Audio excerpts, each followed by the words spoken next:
Tip number one, store your gear in your sleeping bag.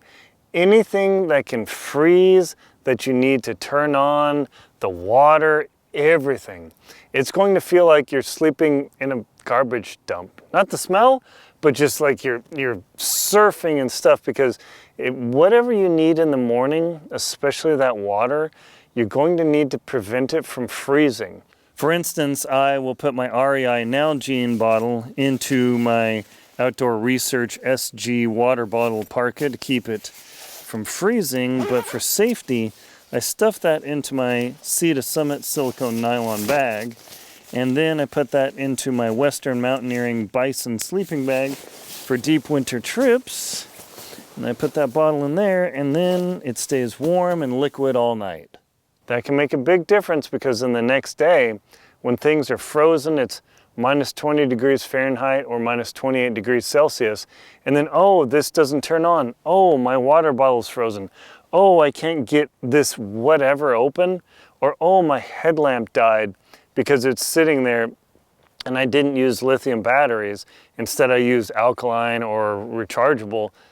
Ooh, that's a problem. I don't want to have that happen to you, because it's an easy mistake to make. The temptation is not to put stuff in there, but I've done it and I regret it every time. Now I just sleep in the pile of stuff. Number two, this is an unexpected one. Do not underestimate the downhill sections of your trek wherever you're going. If you're on the flatlands in the northern woods, there's no downhill. Perfect, you're set. But the thing about going downhill is you need to adjust the tightness of your boots. You need to adjust your poles, your ski poles, your trekking poles, whatever you might need. And those are the real challenging parts, because going uphill, it's a grinder. I know, muscles, thigh burn, whatever. But going downhill is actually the place you're far more likely to get injured than going uphill, because as you're going uphill, you're putting power into it. You can claw into the landscape. I've slipped going uphill, but face plant, boom, no big deal. But going downhill, all of a sudden I'm going downhill on the Devil Slide Trail in Grand Teton National Park. My feet broke loose and Tip number three, learn basic knots with mittens on.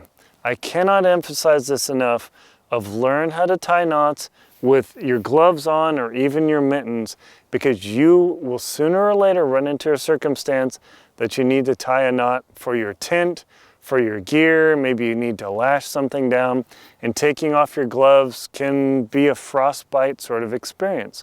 So learn to tie them. If you can learn to tie them behind your back with gloves on, you'll be pretty good. And you say, Aaron, that sounds dumb. Believe me, when you're blasting wind and snow and you can't see anything and you need to tie a knot, your ability to do that blind behind your back will translate, because now you've got that knot so cold, it makes all the difference in the world. Speaking of knowing how to do everything in tough conditions, check out my book, The Motivated Amateur's Guide to Winter Camping. It shares everything I've learned over decades of camping in winter conditions, so that you too can enjoy your experience in the outdoors. Number four, if at all possible, make sure to choose sheltered rest stops when you're winter camping. Even if it's behind a snow embankment, behind a tree, behind a cliff, whatever, make sure to do that, because over time, when you're trekking in cold weather, it's not just the cold that gets in you, it's the psychological game that starts to wear you down. I've so many times I've been out in polar climates. Okay, you're out in the wind blast and it just kind of sucks. But I've been towing my sled 40 mile an hour, 55, 60 kilometer winds are hitting me. I've literally snuggled behind my sled just to get out of the wind. I think, wow, there's no wind. I pick up my head. Yeah. Just super crazy. So I cannot emphasize enough, pick a sheltered area, even if you have to hide behind your backpack to get out of the wind, because that will suck your heat out.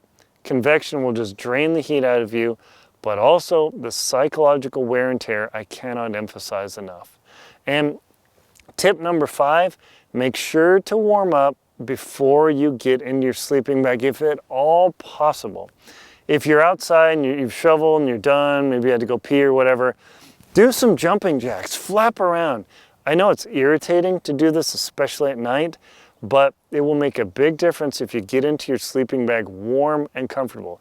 Even if you're on your back and you're in a tent in a storm, pick up your legs and do some bicycles. Just do it for a minute or two till your legs are like, ooh, wow, I feel that. That will get the blood flowing, that will warm you up, and that will keep you warmer at night and you'll sleep better.